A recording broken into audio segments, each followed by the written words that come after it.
تعال تعال إلي، خذ يدي وانطلق في دروبك، امتطي صهوة حصانك، التحف بي كموجة مندفعة نحو سرب أحلامك. هنا ينتظرني الماضون أمامي، ولا أمضي فهم ماضون قبلي في خفايا الانعزال.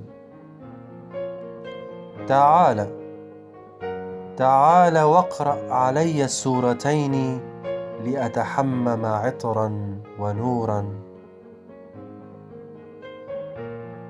أرسل إلى يديك لأصافحهما، أو وجهك لأرسمه وألون على خديك لونا خفيا يذهب المارة حين يراهما. أقذف بي في الماء لأتطهر، ومرغني في التراب لكي لا أتكبر. فوق جثتي بعض الاهتراء، وبعض الهراء، وبعض ما ذكر من أساطير الأولين، وبعض الأشواق والحنين. هناك بعض الأنبياء على هيئة ملوك، على حين غرة يتحولون لأفراد ملكوا كل شيء. ربما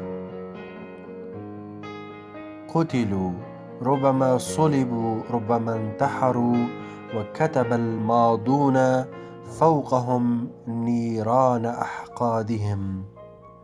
هناك العديد من المحبين، هناك حيث أنت، وهناك حيث أنت في داخلي، كأنك هو في داخلي أنا.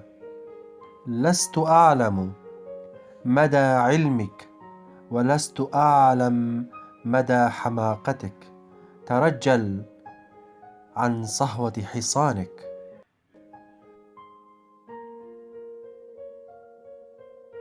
فتمهل، تعبت من المشي نحوي، فتمهل، لا تستعجل.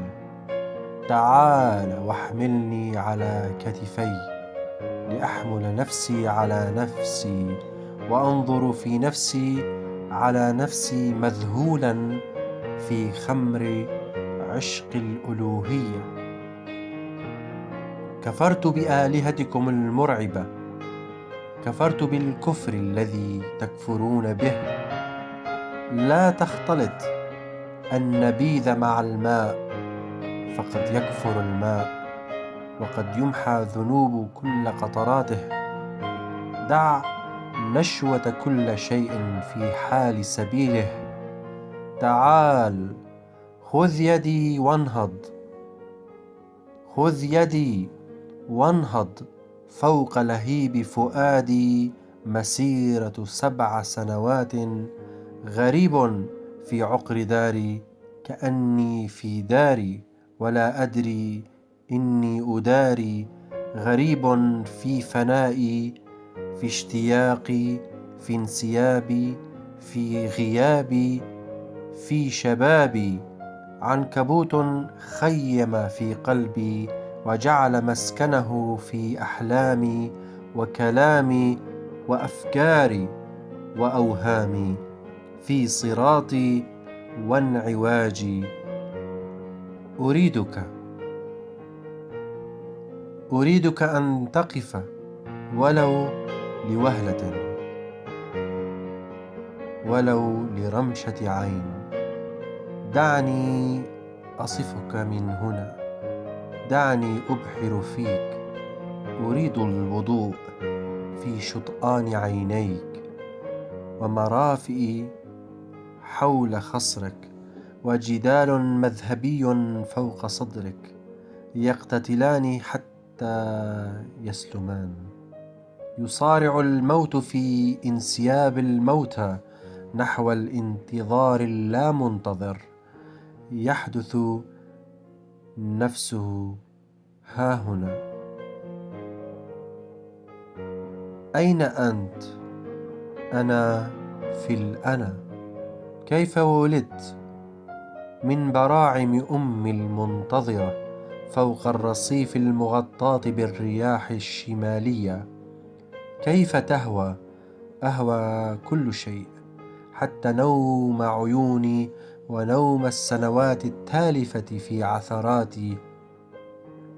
هيا قم لنلملم بقايا صوتك وصمتك. دعنا نلقي نظرة عن كثب، نمزق الضباب والخوف من ضلع الظلام. كيف يبدو لك الظلام؟ دامس مكحل عينيه، أم قوس قزحي متنكر، وكأنه يبحث عن جارية له ليخفيه في جحره. يختفي فجأة الماضون ويأتي الحالمون، وينقضي عصر الظلام، وتفتح الشفاه أجنحتها وتطلق صمتا نحو الصمت المكنون في قاع أصواتنا الخلبية.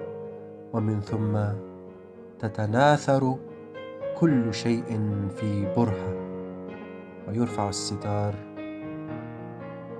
النهاية، وتسدل الستار البداية.